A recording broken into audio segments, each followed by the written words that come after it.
de ser interpretada e ser entendida. Tudo bem? Pronto.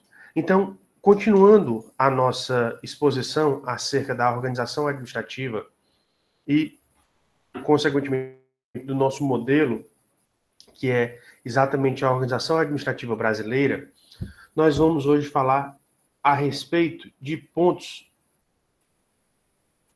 que são, como é que eu poderia definir?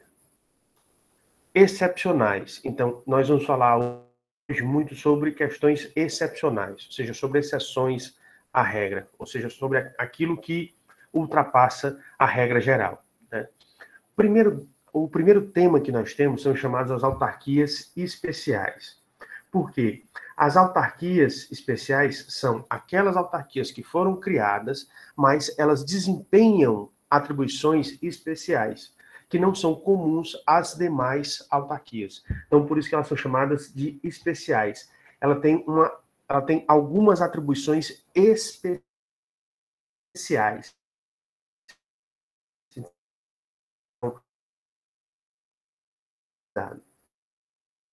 As chamadas autarquias reguladoras que existem no Brasil. A autarquia reguladora, ela é produto exatamente do neoliberalismo. Porque o que acontece? Lembrando, logo depois da Revolução Francesa, foi adotado o modelo econômico de liberalismo. Pelo modelo econômico de liberalismo, o que foi que aconteceu? O Estado ele não intervia no setor privado.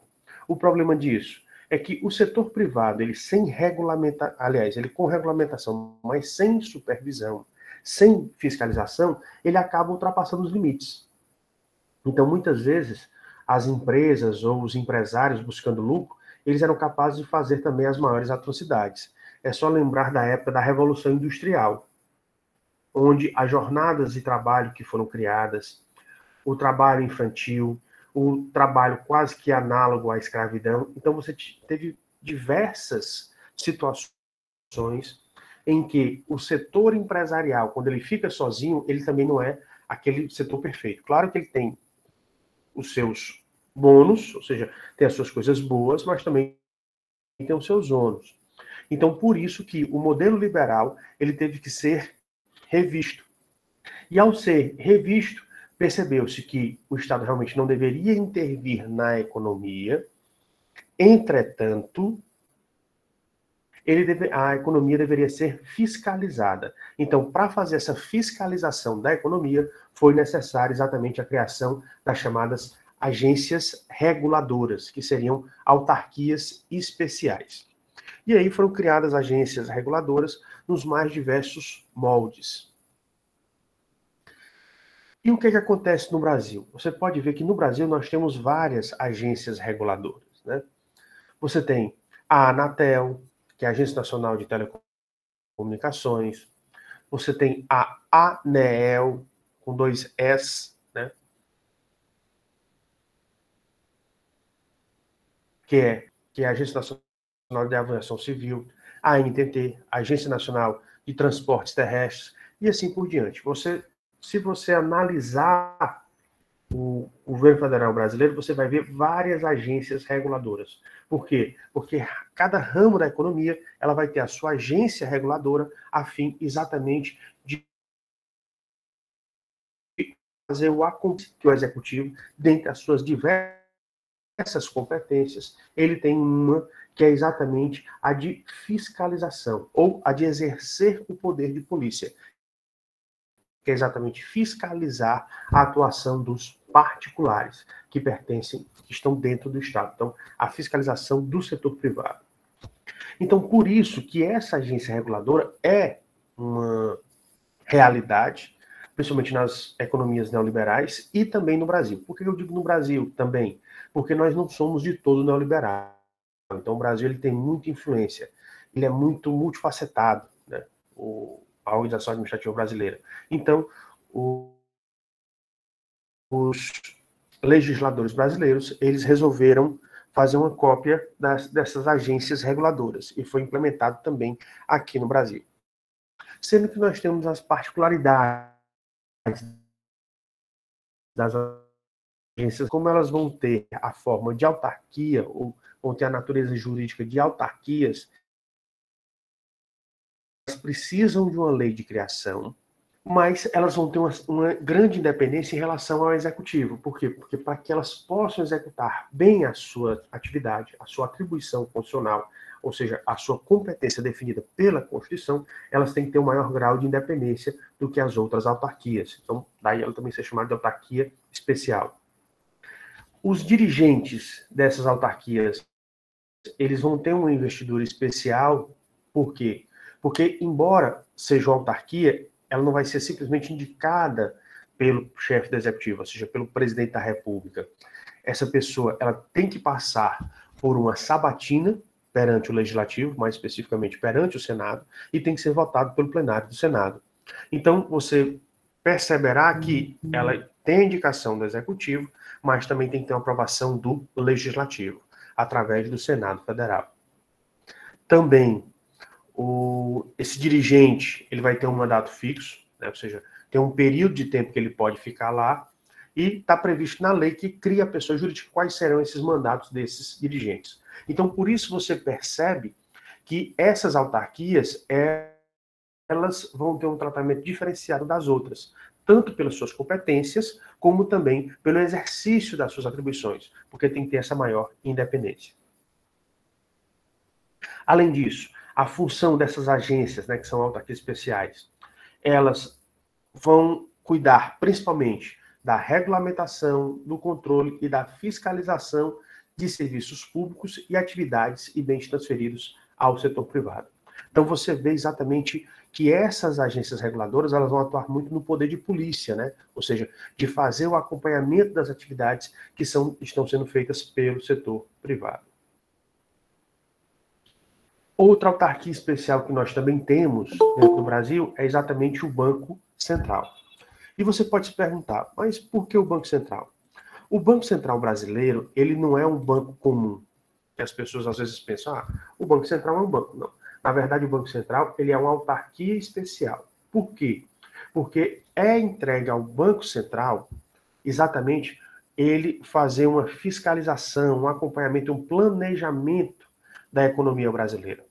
Percebam que existem estruturas dentro do Banco Central, como o Copom, que ele fala sobre a taxa de juros, que acaba refletindo sobre a questão da inflação, sobre os investimentos financeiros, né, porque fixa a taxa Selic hoje em dia. Então você percebe que o Banco Central, ele não é um banco propriamente dito que vai exercer essa atividade econômica de banco, na parte de financiamentos, né? Mas ele vai se dedicar exatamente a fazer esse acompanhamento e fiscalização do setor financeiro do país. Então, você percebe que o Banco do Brasil, ele é uma autarquia, porque ele também está encarregado da fiscalização. Não como as agências reguladoras e nem como os conselhos profissionais, mas ele vai ter que fazer essa fiscalização dessa área. Exatamente para quê? Para que a economia do país ela não venha a entrar em colapso.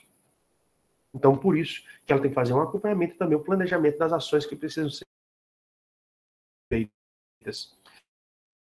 Principalmente a atuação dela em períodos de crise financeira, que a gente vê comumente aí acontecendo e depois são retratados aí, se vocês quiserem depois, vocês podem ver hoje em dia vários documentários na internet. Outras autarquias especiais que nós temos são exatamente os conselhos profissionais. E você pode se perguntar, professor, mas conselho profissional, para mim exercer minha profissão, eu preciso me filiar a um conselho? Precisa. Por quê? De acordo com a Constituição brasileira, a Constituição, se depois vocês quiserem analisar, ela define que as pessoas são livres para exercerem a profissão que elas quiserem, desde que não tenham regulamentação em lei. Porque se tiver a regulamentação em lei, você deve obedecer aquilo que é estabelecido na regulamentação, ou seja, na lei que regulamenta aquela determinada profissão. Exemplo. Qualquer pessoa, hoje em dia, pode exercer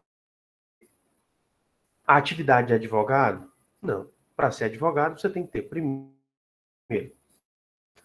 uma graduação, que é o bacharelado em Direito. E segundo, você tem inscrição na Ordem dos Advogados do Brasil. Ah, professor, mas nem todo mundo que se forma como bacharel em Direito, ele vai ser obrigatoriamente advogado. Concordo com você. Por quê? Porque a lei que regulamenta a OAB e a advocacia, ou que estabelece o Estatuto da Advocacia, ela estabelece que, para você conseguir a sua inscrição como advogado, você precisa passar num exame, chamado exame OAB, né? Ou também chamado exame da ordem.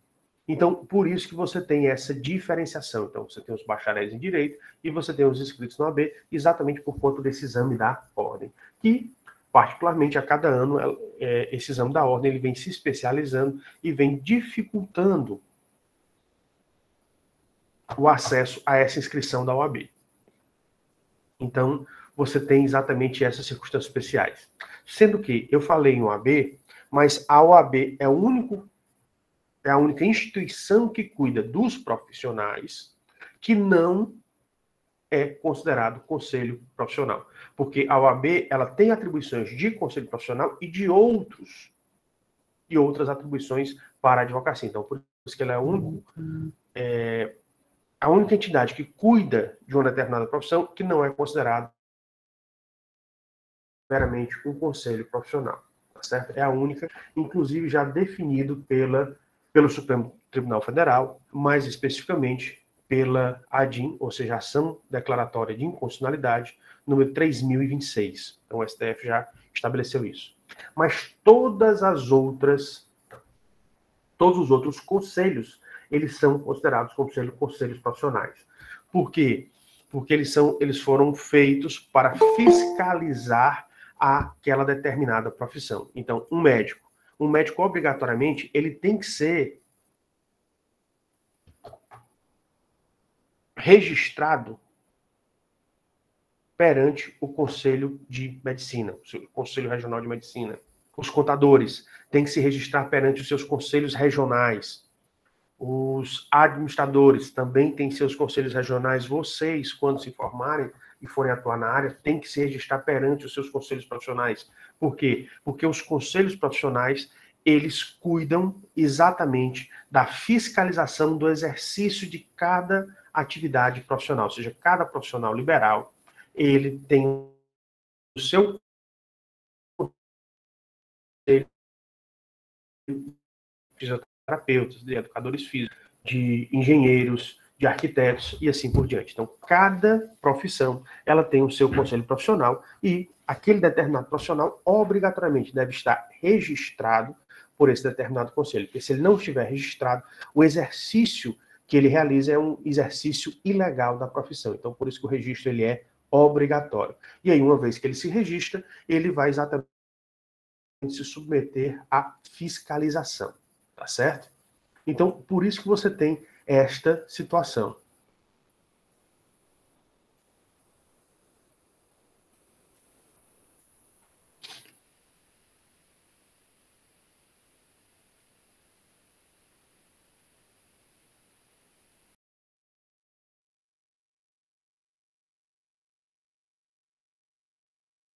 Que vocês do Supremo Tribunal Federal, mais especificamente a Ação Declaratória de Inconstitucionalidade 1717 a 3026, que fala especificamente da OAB, e o recurso extraordinário 938-837. Por quê? Porque nesses julgamentos, o STF ele cuidou exatamente de analisar com profundidade o exercício desses conselhos profissionais, onde, de acordo com esses julgamentos, esses conselhos profissionais, eles também são autarquias, mas não são autarquias comuns. Eles recebem um tratamento especial exatamente pela atividade que eles executam, pela atividade que eles vão realizar.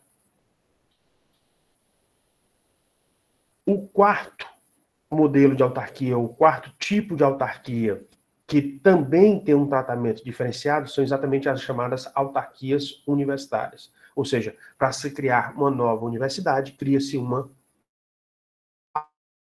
autarquia. Então você percebe que essas autarquias, elas vão ser dedicadas ao ensino superior. Sendo que o ensino superior, ele tem uma visão onde no exercício do ensino superior, você vai realizar 3 atividades principais, né? O ensino, a pesquisa e a extensão. Lembrando que o desenvolvimento de um país, ele depende muito da pesquisa. E a maior parte da pesquisa que é realizada são realizadas exatamente dentro das universidades. Então, por isso que essas autarquias universitárias, elas têm tanta importância. Você pode ver que países, e aí se você estudar os chamados tigres asiáticos, se você estudar o caso da Coreia do Sul, se você estudar o Japão, se você estudar todos os países que quiseram mudar suas condições de vida e quiseram melhorar as suas condições de vida, eles começaram exatamente pelo quê? Pela educação. E, obrigatoriamente, ao passar pela educação, eles investiram no ensino, consequentemente no ensino superior e, principalmente, nessa área de tecnologia, na pesquisa da tecnologia. Porque, através da pesquisa da tecnologia, consegue-se fazer royalties e o país ou as instituições, elas conseguem gerar riqueza exatamente porque elas vão receber esses royalties que vão ser utilizados pelos mais diversos países. Uma atenção toda especial. E elas têm algumas concessões. Elas podem fazer, como hoje em dia existe no Brasil, onde ela pode fazer a outras pessoas jurídicas, onde essas outras pessoas jurídicas podem receber investimentos e podem fazer convênios com instituições particulares e essas instituições particulares financiarem as suas pesquisas, inclusive financiando as reformas de prédios ou aquisição de equipamentos e tudo mais. Então você percebe que essas autarquias universitárias, elas também têm um tratamento diferenciado exatamente para isso, para propiciar que essas autarquias elas possam ajudar no desenvolvimento do país, elas possam auxiliar o desenvolvimento do país através de novas tecnologias, da criação de novas tecnologias, ou aperfeiçoamento de tecnologias já existentes. Então, por isso, como ela vai ter um tratamento diferenciado, ela já tem uma função especial, que é a educação superior, ela vai ter um tratamento diferenciado, por isso que elas são chamadas também, ou elas estão dentro desse grupo, chamados de autarquias especiais. Além delas, nós temos as chamadas agências executivas, né, onde essas agências executivas, elas estão dentro da Lei 9.649/98, e essas agências executivas, por que elas são consideradas autarquias? Porque, mais uma vez, a natureza jurídica delas será de autarquia, sendo que elas vão ser consideradas especiais porque elas são tradicionais, clássicas, e elas vão ter contratos de gestão para exatamente melhorarem a atividade que elas vão prestar. Então, por isso que elas também vão ser consideradas.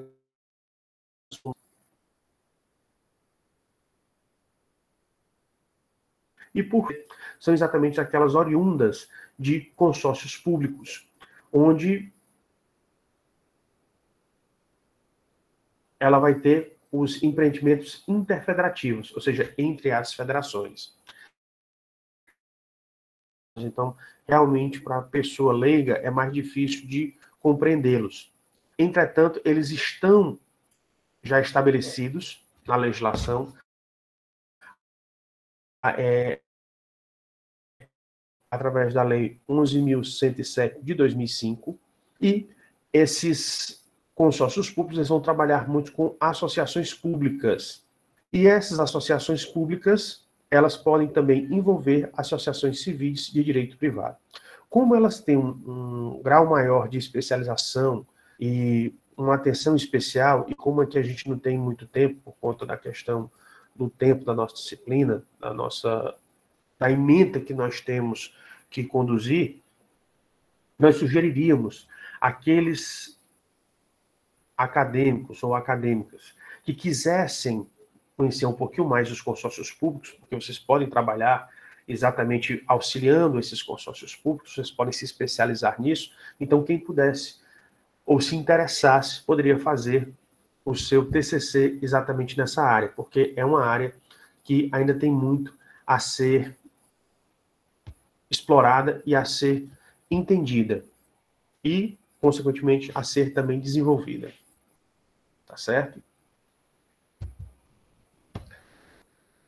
O outro ponto que nós precisamos enfrentar dentro da disciplina são exatamente a situação hoje em dia das fundações públicas, onde você tem fundações que executam as atividades públicas e elas foram feitas pelo próprio Estado, e você tem fundações que também vão exercer atividades públicas para o público em geral, mas ela é de direito privado. Então você tem exatamente, você tem muito essa discussão a respeito dessas fundações públicas de direito público e de direito privado, né? Ou seja, o que é que cada uma pode fazer, ou se elas podem realizar a mesma coisa, ou se não podem. Então, existe essa discussão. Foi por isso que nós trouxemos para cá essa discussão também, para que vocês entendessem essa discussão, né?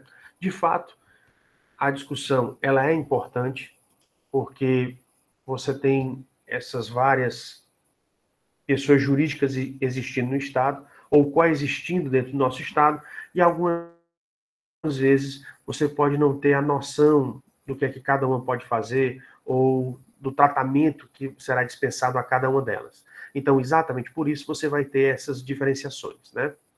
Então, a rigor, aquelas entidades que vão ser consideradas como fundações autárquicas ou como autarquias fundacionais vão ser exatamente as fundações públicas de direito público, ou seja, aquelas fundações que vão exercer atividade pública e foram criadas pelo próprio Estado. E você se pergunta, por que isso? Por uma razão bem simples, que a maioria dos autores eles comentam. Somente as fundações públicas criadas pelo próprio Estado. Aqui o Estado, você leia no sentido geral, né? Aqui Estado você pode ler como sendo o governo federal, os governos estaduais, o governo do Distrito Federal e os governos municipais. Então, são eles como um todo. E podem criar essas fundações públicas, e ao criar essas fundações públicas, elas vão ser consideradas pessoas jurídicas de direito público. Então, como elas vão ser pessoas jurídicas de direito público, somente essas podem ser consideradas como pessoas jurídicas de direito público, então, consequentemente, elas vão ser equiparadas, elas vão ser tratadas como se fossem as autarquias. Então, por isso que somente elas, por uma parte da doutrina, elas são consideradas como sendo fundações públicas de direito público. Mas nós não podemos deixar de esclarecer que o Estado brasileiro, como ele é gigantesco, infelizmente ele teve problema burocrático, ele tem problema de eficiência, ele tem problema de corrupção, então ele tem diversos problemas. Então, o Estado brasileiro, até hoje, ele não conseguiu se organizar de uma tal forma que ele conseguisse proporcionar a todos os cidadãos brasileiros o tratamento devido, ou o mínimo necessário para que as pessoas pudessem se desenvolver dentro do seu território. Então, exatamente por isso que algumas pessoas jurídicas, ou algumas pessoas físicas também, pela fortuna que elas têm ou tinham, elas resolveram criar suas próprias fundações. Mas aí, quando uma pessoa jurídica ou uma pessoa física, pessoa jurídica de direito privado ou uma pessoa física, ele decide criar uma fundação, nós temos que entender que essas fundações vão ser chamadas de fundações, porque existe previsão no Código Civil brasileiro dessas espécies de pessoas jurídicas, que são as fundações. Elas vão ser entidades sem fins lucrativos, e que elas vão ser criadas para o desenvolvimento de atividades que não exijam a execução por órgãos ou entidades de direito público. Elas vão ter autonomia administrativa, patrimônio próprio, gerido pelos seus respectivos órgãos de direção, e o seu funcionamento será custeado, poderá ser custeado de recursos da União e de outras fontes. Essa é a antiga previsão normativa do artigo 5º, inciso 4º do Decreto-Lei 200 de 67, que eram as fundações públicas de direito privado, quando eram criadas pelo Estado como sendo de direito privado. Depois dessas primeiras fundações públicas que foram previstas pelo Decreto-Lei 200/67, nós tivemos ainda um regime híbrido, que ela podia ser público e privada, porque ela poderia ser criada pelas empresas paraestatais. E nós temos ainda as fundações públicas de direito privado com regime especial, que são fundações de apoio às universidades. Estão regulamentadas pela Lei 8.958 de 94. E nós temos ainda as fundações públicas que são criadas pelas próprias pessoas jurídicas de direito privado e pelas pessoas físicas, que também estão previstas no Código Civil brasileiro. Então, por isso que você tem essa determinada confusão. Como a doutrina ela percebeu essa confusão que existe acerca das fundações, é por isso que se decidiu fazer exatamente essa distinção. As fundações públicas que foram criadas pelo Estado para ser mantidas com recursos do Estado são fundações públicas de direito público, e elas vão ter, como elas são as únicas que têm a personalidade jurídica de direito público, elas vão ser tratadas equiparadas a uma autarquia. Então, por isso que elas também podem ser chamadas de fundações autárquicas ou autarquias fundacionais. Por outro lado, essas fundações públicas que têm a natureza de direito privado, elas podem ter sido criadas pelo próprio Estado, elas podem ter um regime híbrido, onde elas foram criadas pelas empresas estatais e são mantidas por recursos dessas empresas estatais, que também participam do Estado, então por isso que ela tem esse regime híbrido, e as fundações com regime especial, que são exatamente as fundações de apoio às universidades. Por isso que eu disse que as universidades elas têm aquele tratamento diferenciado lá, exatamente para possibilitar o desenvolvimento das universidades, né? E elas atuarem também nesse campo de fazerem os convênios com pessoas do setor privado para que ela possa exatamente ajudar no desenvolvimento do país. Meus caros, até aqui alguma dúvida sobre aquilo que a gente está conversando?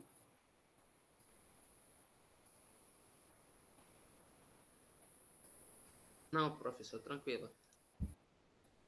Ok.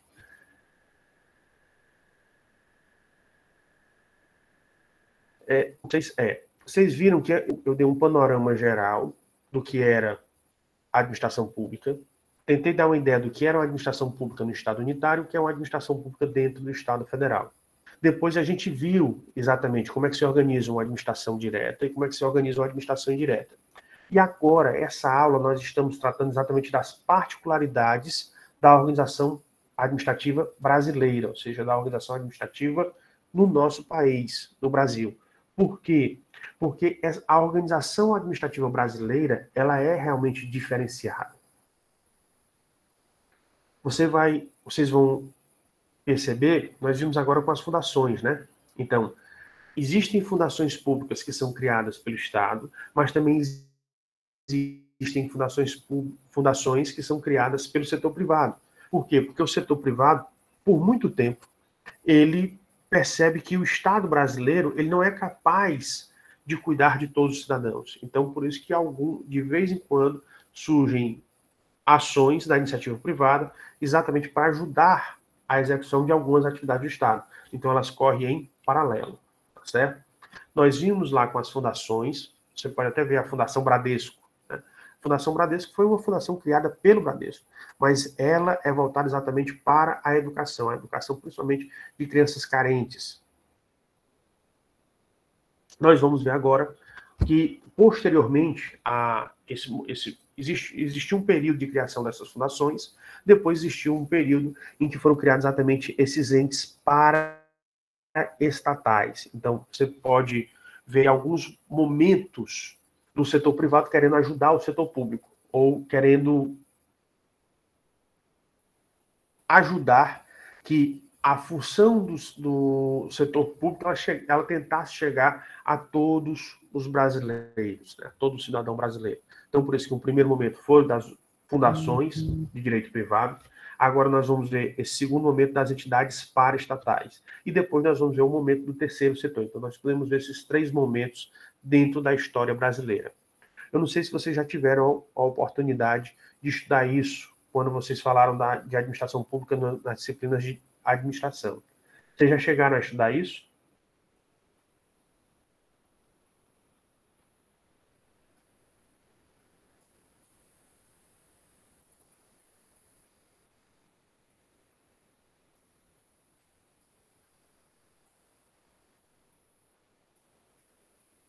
Pessoal, vou refazer aqui a pergunta, tá bom? Acho que vocês podem não ter compreendido. Então, vamos lá.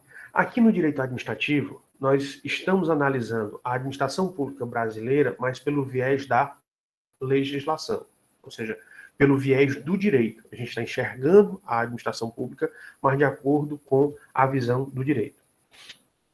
A ciência da administração, ela também estuda a administração pública, mas pelo viés da administração. Então, eu pergunto, nas disciplinas da ciência da administração, ou seja, nas disciplinas puramente de administração, vocês chegaram a ver esses movimentos do setor privado tentando contribuir com a realização das atividades do setor público brasileiro?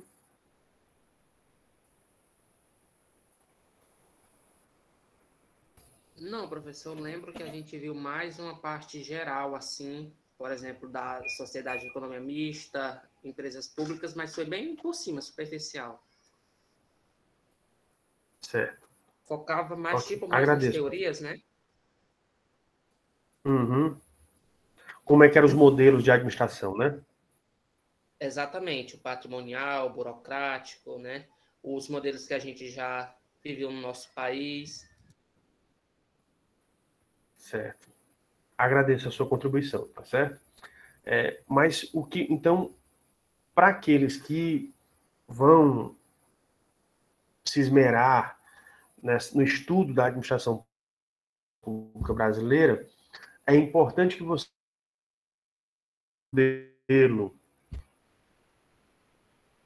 ele foi mudando com o decorrer do tempo, e também a interação do setor privado com a administração pública.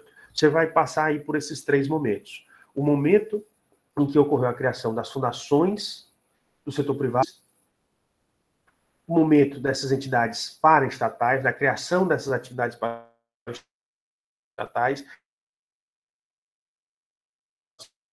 serviços sociais autônomos, e, hoje em dia, a situação que nós vivemos no momento, que é exatamente a situação do terceiro setor. Então, nós vamos ter nitidamente essas três ondas que ocorreram no Brasil, do setor privado, ele querendo contribuir com o nosso setor público. Então, é bom que já fica aqui registrado e que vocês possam depois ter a oportunidade. Aqui nós estamos mostrando de acordo com a legislação, mas posteriormente nós gostaríamos que vocês pudessem ver também, ou atentassem para ver também, de acordo com o prisma da própria ciência da administração, tá certo?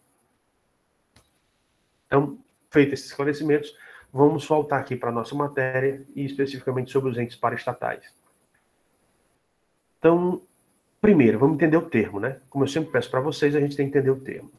O que é um ente paraestatal? Um ente vai ser exatamente essa estrutura que é criada, e o nome está dizendo, paraestatal, vai atuar em paralelo com o Estado. O que acontece? Como no Estado só quem tem a possibilidade do uso da violência, ou realmente ele domina ou ele monopoliza a utilização da violência, é o próprio Estado, porque somente ele pode exercer a coação, e por isso que grupos que visam o exercício da violência, como são os grupos chamados paramilitares, eles são proibidos. Então as pessoas acham que tudo aquilo que ocorre em paralelo com o Estado, ele é proibido. Não. O que são proibidos são grupos que se reúnem para organizar o exercício da violência dentro do Estado, que são chamados grupos paramilitares. Esses grupos paramilitares, eles são proibidos, porque eles não podem exercer a tarefa de militarismo. Só quem pode exercer a tarefa de militarismo é o próprio Estado. No Brasil, nós temos a nível federal, as Forças Armadas e ao nível estadual, as polícias militares. Então, no Brasil, essas são as instituições que podem, a nível estadual são as polícias militares e o Corpo de Bombeiros militares. Então, são somente essas três instituições que têm as atividades militares dentro do país, ou dentro do Estado brasileiro. Toda e qualquer outra organização que surgir, que tenha esse viés militar, ela é proibida no Brasil, porque proíbe-se os paramilitares, ou seja, que atuam em paralelo com os militares. Mas veja bem, o que está proibido é a atividade paramilitar, atuar em paralelo com os militares. Essas atividades aqui que nós estamos estudando são as paraestatais. Então, são atividades que vão atuar em paralelo com o Estado, com as atividades do Estado naquelas determinadas áreas. Nós vamos ver aqui que essa parte social, ou seja, a assistência social, pode ser executada pelo Estado, mas também podem ser criadas novas instituições particulares para ajudar o Estado. Na área educacional, do mesmo jeito. Na área de formação profissional, do mesmo jeito. Então, nem tudo que atua em paralelo com o Estado, ele é proibido. O que é terminantemente proibido é aquilo que atua em paralelo com os militares, ou com o militarismo, é o paramilitar. Mas o paraestatal, ele não é proibido. Pelo contrário, toda ajuda do setor privado será bem-vinda. E diferentes ramos do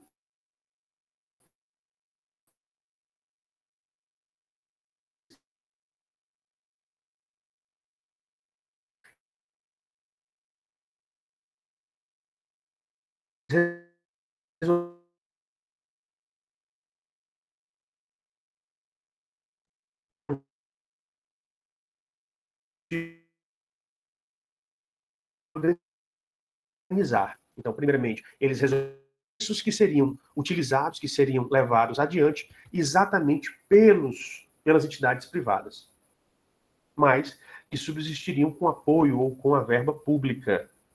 Então, por isso que foi organizado no Brasil, ele surgiu e depois foi organizado o que nós chamamos de serviços sociais autônomos, onde esses serviços sociais autônomos, eles se caracterizam pela sigla S, né? Ou seja, todos eles começam exatamente com a sigla S.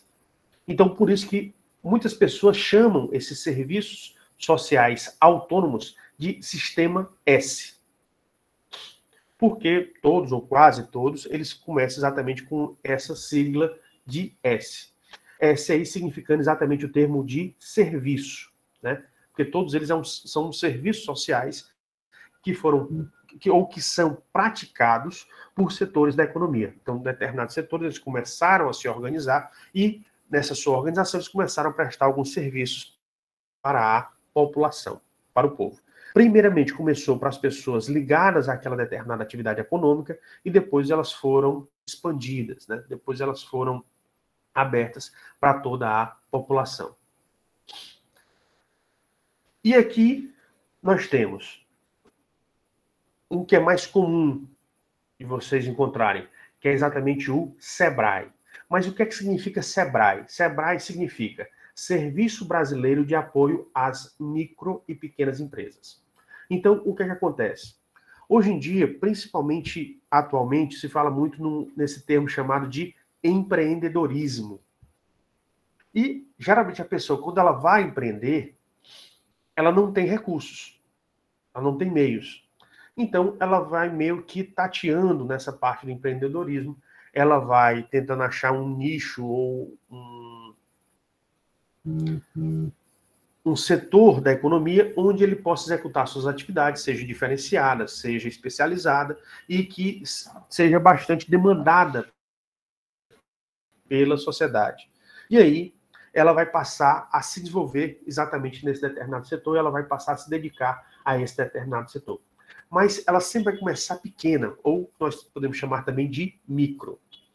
Então, esses empreendedores eles vão precisar de bastante ajuda para se desenvolver. Lembrando que quem gera riqueza no país é o setor privado. Então, por isso que é interessante também para o próprio Estado, o Estado aqui lido como os mais diferentes entes políticos e nesses empreendedores. Por quê? Se der certo, esses empreendedores eles vão gerar riqueza, eles vão gerar trabalho e eles vão gerar também impostos. Porque quanto mais eles lucrarem, mais impostos eles vão ter que recolher. Então, por isso que é importante. Então, o Estado brasileiro, no caso, o governo federal, ele resolveu criar exatamente o Serviço Brasileiro de Apoio às Micro e Pequenas Empresas, o SEBRAE. Onde o SEBRAE ele vai ter exatamente essa função de dar apoio às micro e pequenas empresas. Então, geralmente, eles vão fornecer cursos, eles vão dar assessorias aos micro e pequenos empreendedores para exatamente que eles possam se desenvolver. Depois, nós temos no ramo da agricultura e pecuária, onde nós temos o SENAR, que é o Serviço Nacional de Aprendizagem Rural. Veja que esse Serviço Nacional de Aprendizagem, ele é voltado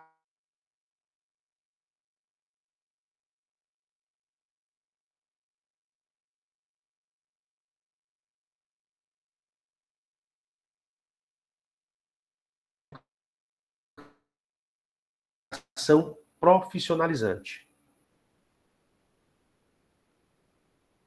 Certo? Ou seja, comercial, onde nós conhecemos como SENAC.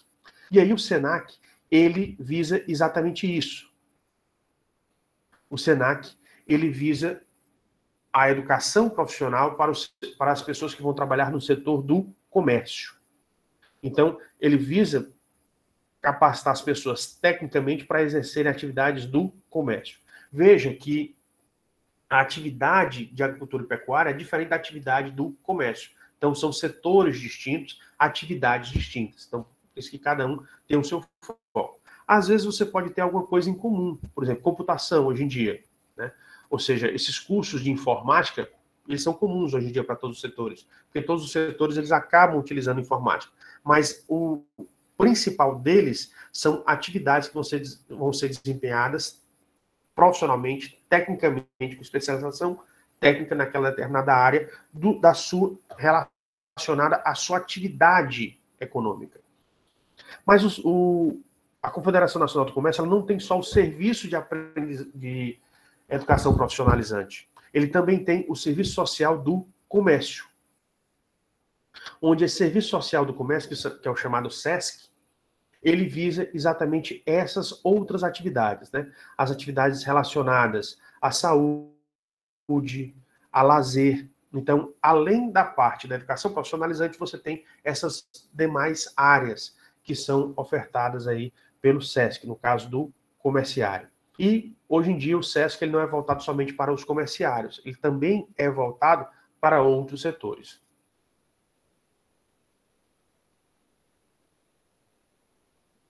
Do Sistema de Cooperativistas Nacionais, SCOP, o Serviço Nacional de Aprendizagem do Cooperativismo, ou seja, é uma educação profissionalizante para ensinar as pessoas a como fazerem cooperativas e como se desenvolverem, criarem e desenvolverem as suas próprias cooperativas. Nós temos a Confederação Nacional da Indústria, exatamente investindo nessa área da indústria, né? Então, nós temos o Serviço Nacional de Aprendizagem Industrial, SENAI, onde as atividades a educação profissionalizante vai ser destinada às atividades relacionadas à indústria, à área industrial. E nós temos também o SESI, que é como o SESC, né? Que é o Serviço Social da Indústria, onde ele vai, principalmente para as pessoas que trabalham na indústria, tentar proporcionar essa parte relacionada à saúde, ao lazer e ao entretenimento.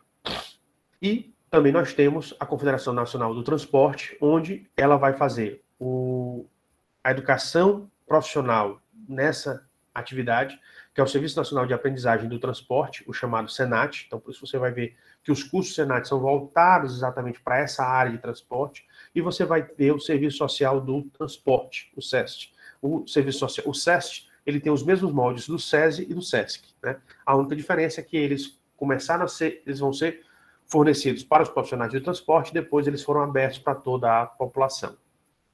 Então você vai ter exatamente todo esse sistema serviços sociais autônomos, eles podem cobrar tributos das pessoas que estão ligadas a essa determinada área. Então, por isso que eles são mantidos grande pagos. Só que o tributo, o Estado, ele autoriza que eles criem esses tributos e a cobrar esses tributos. Então, eles são financiados exatamente com esses tributos que foram criados pelo próprio Estado.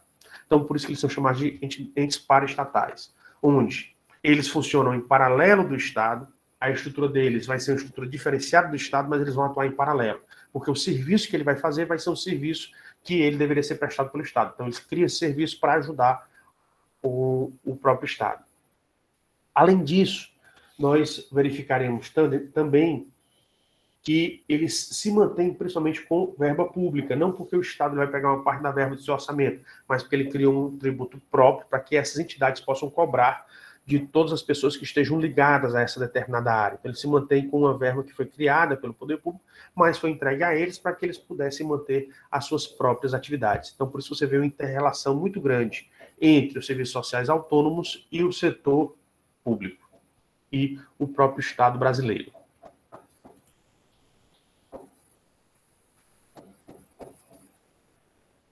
Vocês estão conseguindo acompanhar? Alguma dúvida?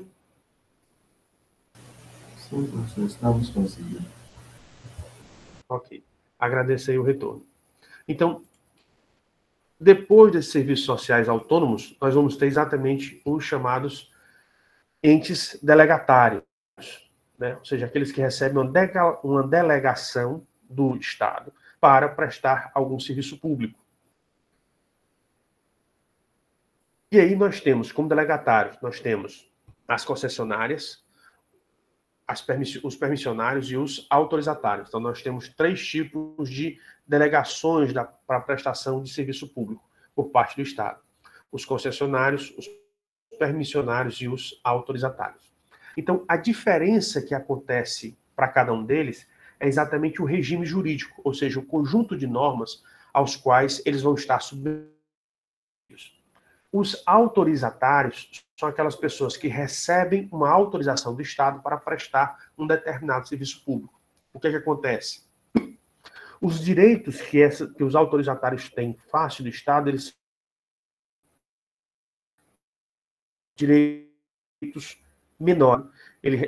Essas pessoas elas recebem a autorização do Estado, mas o Estado, a qualquer momento, ele pode tirar essa autorização. Claro que ele vai conceder dentro de determinadas regras, né, dentro de um determinado regime jurídico, mas esse regime jurídico dá poderes ao Estado de a qualquer momento retirar essa autorização.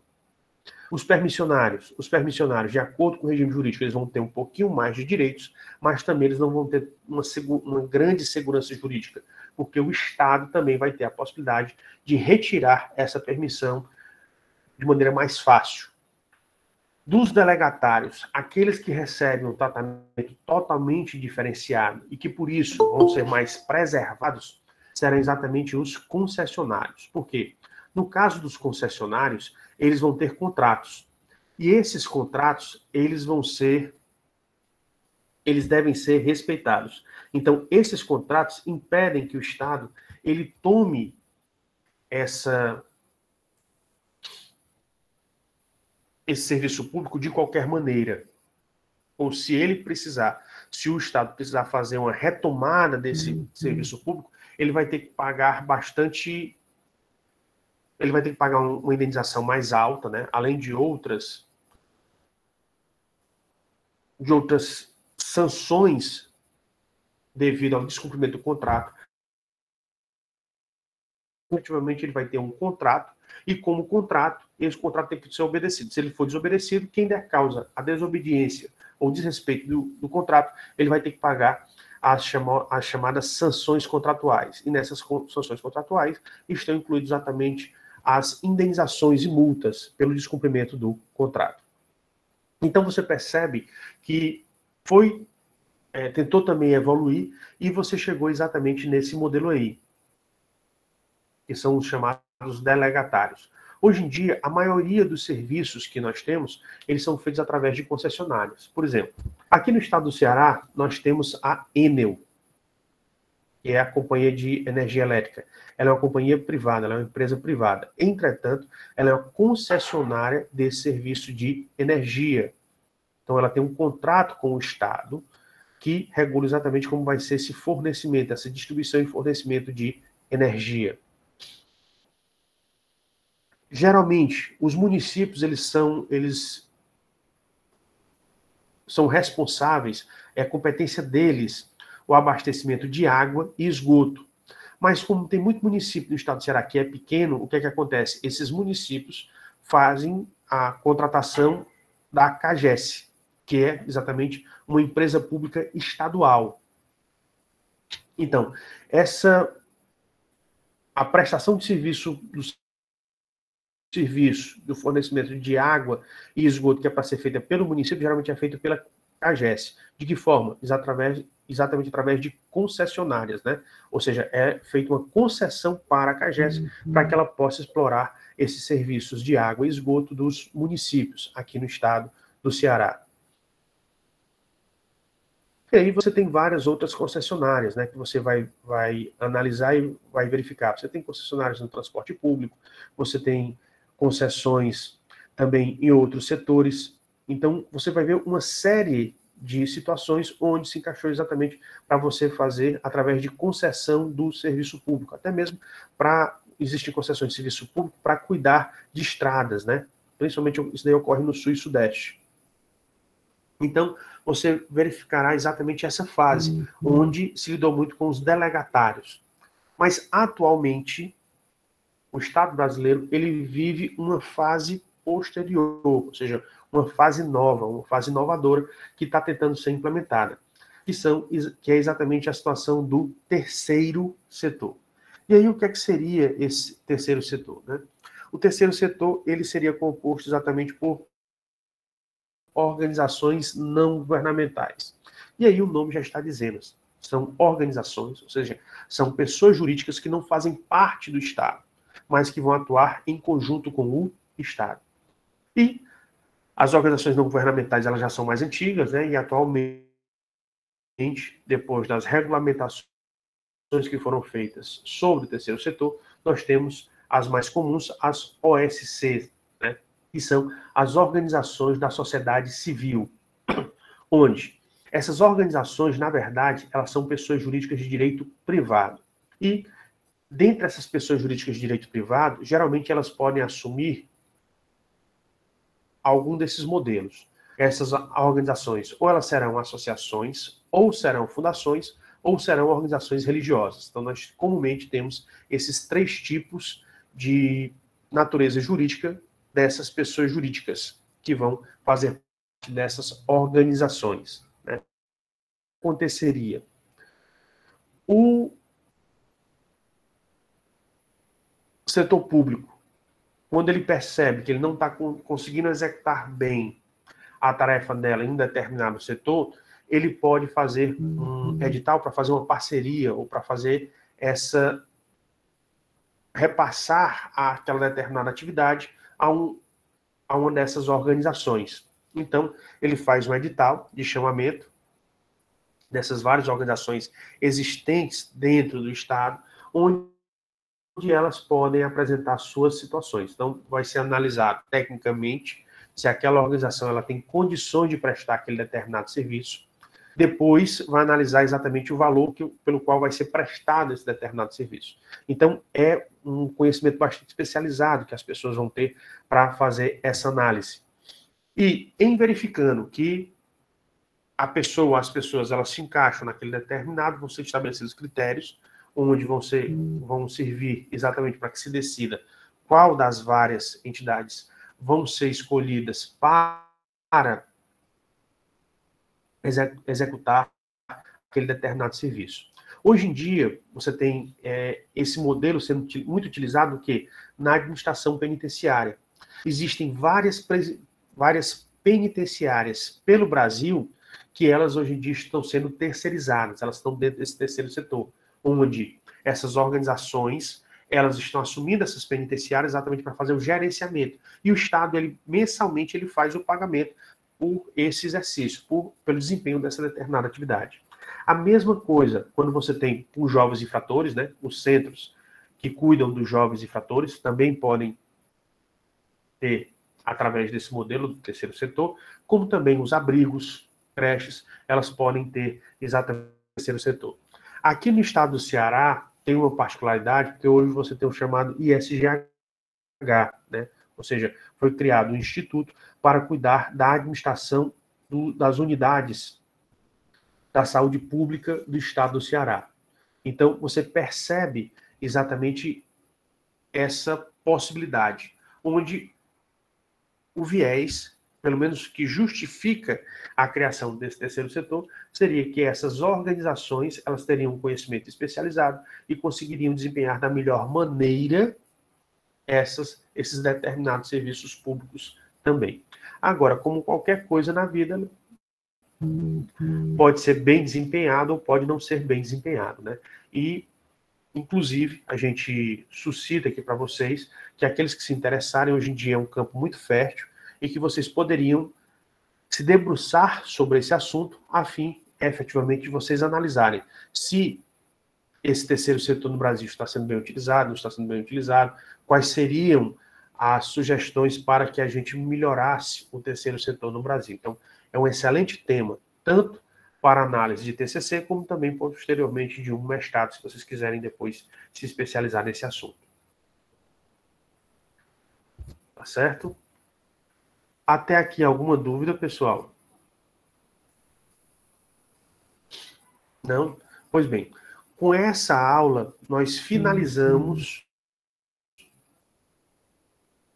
a parte referente à organização administrativa. Então, com isso, nós terminamos a organização administrativa brasileira. E, consequentemente, nós vamos entrar na próxima aula, no próximo assunto. Tá certo? Tá certo.